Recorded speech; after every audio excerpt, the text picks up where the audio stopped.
vamos mostrar essa semana no programa um caso realmente inédito, até para mim. Eu estou atendendo um paciente que é o Wagner, que é um paciente que ele é hemofílico, e nós vamos inclusive fazer um programa só sobre hemofilia, vou mostrar o caso dele, inclusive eu fui realizar esse trabalho dele na Unicamp também, fui realizar uma cirurgia lá, inclusive as pessoas iriam começar a cirurgia, começaram a cirurgia, e eu tive que entrar no meio da cirurgia para poder finalizar o caso dele neste momento. Isso não foi na graduação, foi no hospital, inclusive da Unicamp, no setor de hemofilia. Mas o caso do Wagner, nós vamos detalhar depois com calma. E ele tem a esposa dele também, que acompanhou todo o processo e foi até a clínica para fazer a remoção de um terceiro molar inferior ou fazer uma simples análise. Neste mesmo momento, eu fiz um exame padrão na clínica, que é um exame panorâmico no caso dela, ela tinha todos os dentes, não ia fazer implante neste caso, porém um exame inicial panorâmico eu realizei para ela. E neste caso, eis que é a minha surpresa, que eu identifiquei um corpo estranho nos seios da face dessa paciente, ou no seio maxilar dessa paciente, bem abaixo da órbita, entre o nariz, essa parte do nariz, nessa parte bem alta. Eu gostaria que colocasse agora aqui, Tael, essa panorâmica, a imagem da panorâmica dela, e aqui detalhasse bem onde é que está esse corpo estranho. Olha o tamanho dessa peça que se encontra dentro dessa paciente. E nós não sabíamos o que era, e fazendo uma investigação com ela, tudo, queria que demonstrasse o tamanho desse tamanho. Aqui estão os dentes dela, aqui nós temos a cavidade nasal, a fossa nasal, né, onde fica o nariz, e aqui a gente tem o soalho da órbita, e aqui nós temos realmente a região do seio maxilar, onde nós temos essa inserção alta. Passam vários nervos, uma série de coisas aqui. A partir desse momento, eu comecei a questionar ela, e ela disse para mim, eu tenho anamnese, exame clínico, no caso dessa paciente, eu tenho um problema nesse seio maxilar já há aproximadamente 12 anos, que eu sinto dores de cabeça forte, o que muitas vezes me limita o meu dia a dia, eu não consigo trabalhar direito, muitas vezes eu tenho que até sair do trabalho, enfim.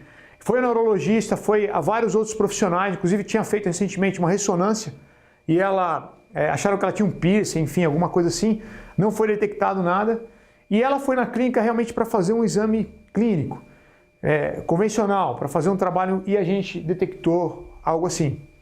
Então, por mais que eu trabalhe com todos esses implantes e com essa parte estética, é muito importante também identificar muitas vezes lesões no paciente, lesões cancerizáveis também. Vou fazer um programa só sobre lesões cancerizáveis. Eu recebi uma homenagem do Rotary Club por um trabalho que eu fiz isso para a população sobre palestras como essa, montei um material educativo para essas pessoas até sobre câncer bucal. Mas retomando aqui, é muito importante uma anamnese de exame clínico e detectei esse tipo de corpo estranho dentro da paciente. E aí, o que seria isso? Como resolver isso? E aí a gente viu que ela tinha realmente essas dores de cabeça, principalmente em zona T, seios da face, porque aí essa infecção que acontece aqui vai para outras regiões. E aí sim, comecei a conversar com ela e tal. E ela disse que tinha passado já por outros profissionais também, cirurgiões dentistas, tinha passado também por neurologistas e outros, e realmente ainda continuava apresentando as sintomatologias e esses problemas, né? E ela veio para fazer essa parte de baixo. Aí o que acontece? Nós temos as imagens todas ali também, inclusive o Tael, a equipe de filmagem aqui, que tem meu pai, que é o número 1, mas o pessoal da TV teve junto com a gente lá também nesse dia, o Tael que filmou esse caso, e ele fez uma filmagem de todo esse detalhamento desse caso. Até para mim isso constituiu um grande desafio, por quê? A minha tese de mestrado foi só sobre seio maxilar, sobre como essa membrana, que é uma membrana que antigamente chamava de membrana de Schneider e hoje é a membrana sinusal. O seio maxilar sempre foi um tabu para todos nós, inclusive na minha área, cirurgia bucomaxilofacial, implantodontista e o cirurgião dentista convencional também. Por quê? Porque é uma área nobre, uma área onde nós temos estruturas, inervações, nós temos a própria membrana, nós temos o ósteo que comunica o seio maxilar com a região da fossa nasal, temos uma comunicação inclusive com a parte, uma fístula oroantral, ou seja, seio maxilar comunicando com, no caso, a boca. Então é uma área muito nobre, uma estrutura muito nobre e poucos cirurgiões têm condição de realizar um trabalho com qualidade e nesse momento, num caso como esse. A partir desse momento, eu vou mostrar depois algumas imagens aqui também, imagens da clínica também, tá? Você pode colocar da paciente, da Jennifer. Aí eu fiz a tomografia computadorizada, pode mostrar as imagens aqui, que o Tael colheu as imagens na clínica, esteve com a gente nesse dia. a gente consegue detalhar cada posição dessa peça dentro do seio maxilar e colocar. É aí que a tomografia faz diferença. É aí que a tomografia... E medir essa peça, tinha mais ou menos 24 milímetros. Ou seja, essa paciente se apresentava com um corpo estranho com 24 milímetros no seio maxilar.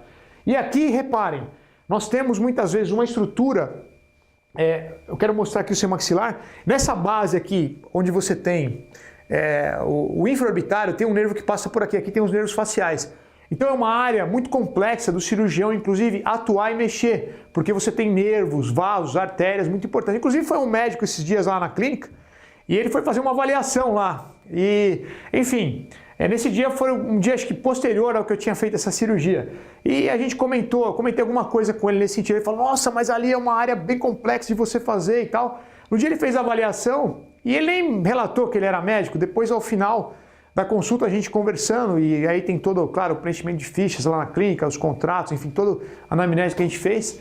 E ele era médico, inclusive a especialidade dele, ele era gastroenterologista. A gente conversou e ele falou, nossa, mas uma área como essa e tudo, tal, ele mesmo ficou abismado e também de assumir um caso como esse, realizar uma cirurgia como essa para remover isso dessa paciente e devolver ela para uma situação de saúde, uma situação de normalidade. Então nós fizemos toda essa tomografia, fiz essa análise dessas inervações dessa região e aí expliquei para ela tudo, mesmo estando com essa alta gravidade do caso, eu procurei transmitir o máximo de segurança para essa paciente e o máximo de tranquilidade para que eu pudesse realmente dar sequência nesse trabalho. Todas as manobras de paramentação foram também realizadas, antibiótico terapia prévia também foi feita, os exames de sangue, enfim, todo aquele protocolo que nós temos na clínica. E aí essa paciente também fez outros tratamentos lá como periodontia, como uma série de coisas. Porém, esse caso realmente é inédito até para mim, na minha carreira, conseguir e assumir um caso como esse e remover esse corpo estranho que se apresentava nesse seio maxilar dessa paciente.